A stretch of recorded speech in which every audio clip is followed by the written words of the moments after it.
Din Djarin tried his best to keep his identity hidden in Season 1, but Season 2 has proven to be very difficult for our hero, especially considering what happened in the last episode. Welcome guys, and thank you for watching this video. We're gonna mention every single character that has seen the Mandalorian's face so far. I know we have a finale as well, and I definitely think he will remove his helmet there too, but it remains to be seen if there is somebody else in the list that we should add. So that's gonna be a video for after the finale, and there is a surprise mention that I will mention towards the end of the video, so stick around to see who this surprise character really is. These are the characters that had the honor of getting a glimpse at Din Djarin's beautiful face in the Mandalorian series so far. If you think about it, Disney taking on the series is kind of a mystery and a risky premise to say the least, having a faceless protagonist, having the fans root for a character that we cannot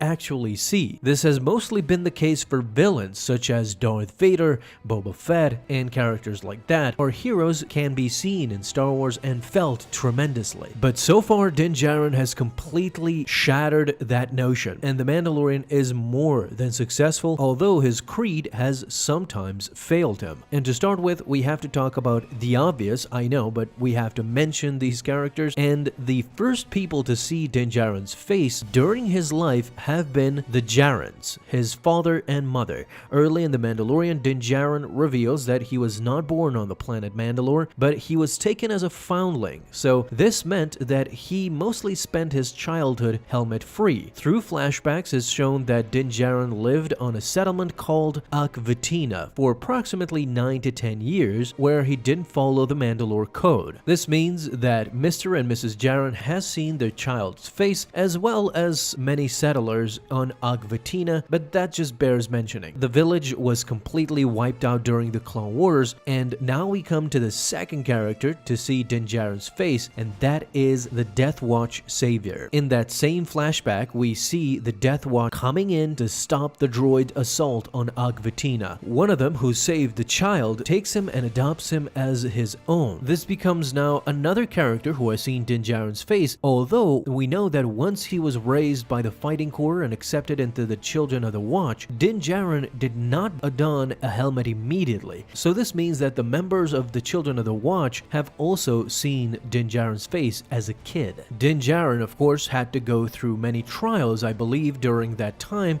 in order to prove himself as a foundling and worthy of a Mandalorian. In the Sanctuary episode, Djarin tells Omera, the farm woman who has a crush on Mando, that no one has seen his face since childhood. This goes on to prove what we already know, that ever since he was accepted into the Children of the Watch, nobody has ever seen his face from that point up until the Sanctuary episode. But this quickly changes again during the Season 1 finale. We come to one of our favorite characters, IG-11, who was voiced by Taika Waititi, who now has his own film. A fellow bounty hunter who was more interested in killing Grogu than actually saving him. He was taken out by Mando, but Quill then reprogrammed this assassin droid into a loving babysitter. When all of them reunite on Navarro, Mando takes a heavy blow from the feisty Moff Gideon and determined Moff Gideon. He wanted to get the child by any means necessary. This is when Din Djarin faced his most gruesome challenge. His wounds could be healed by IG-11, but he needed to remove his helmet in order to receive the treatment. This leads Mando to first choose creed over health. However, IG-11 creates an excuse for Din Djarin just in order to save him, the justification being that no living being has seen Din Djarin's face, but IG-11 is not a living being, so droids don't count. This is, of course, a technicality, and IG-11 is seemingly the first to see Mando in the flesh officially in the Mandalorian series. This is what I mean by Disney taking a risky premise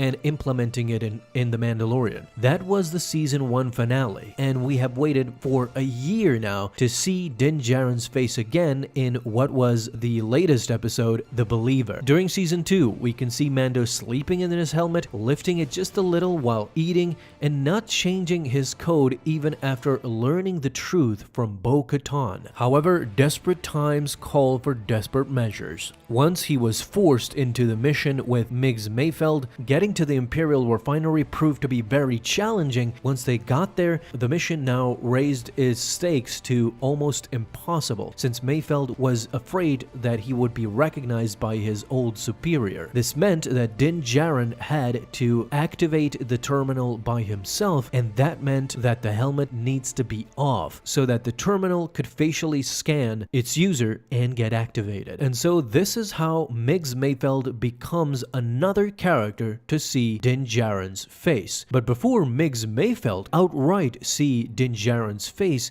there was another character who saw his face first, and that was Valen Hesse. As Din Djarin is quickly and hastily trying to get the data stick out of the terminal, Valen Hesse approaches the maskless Mando and demands that he present himself, that he reveal his TK code. It is only then that Migs Mayfeld comes to the rescue and could see Din Djarin's full face in effect. This is how Mando goes from no living being seeing his face since childhood to now two all of a sudden glancing at his beautiful face and skull. But the list is not yet over, believe it or not, and unfortunately we have to give an honorable mention also to the Sand Trooper lunch guy who got shot without eating by Mayfeld. It was a cruel yet a necessary sacrifice. While yes, we can make the case that the entire cafeteria saw Din Djarin's face, that guy saw Din Djarin's face directly. Once Mayfeld shot Valen Hesse, that stormtrooper stood silent for a couple of seconds and glanced at Mayfeld and Din Djarin. Last but not least, the character that may have possibly but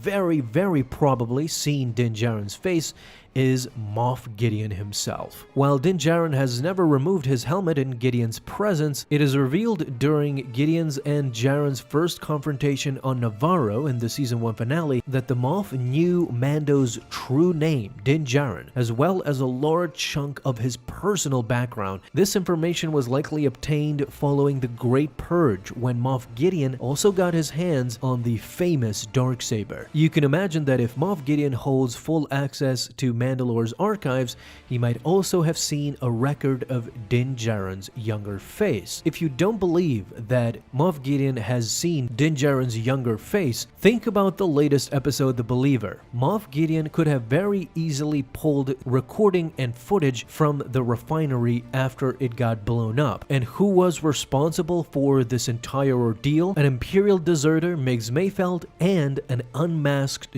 Din Djarin sitting opposite Valen Hesse and Mayfeld. So it is very probable that Moff Gideon has seen Din Djarin's face as well. Now all that remains to be seen is the finale. So guys, talk to me down below in the comments. Thank you guys so much for watching this video, and if you enjoyed, leave a thumbs up down below, subscribe for dailies. Now you can have an awesome day, Star Wars fans. I'll see you in the next video, and may the Force be with you until then.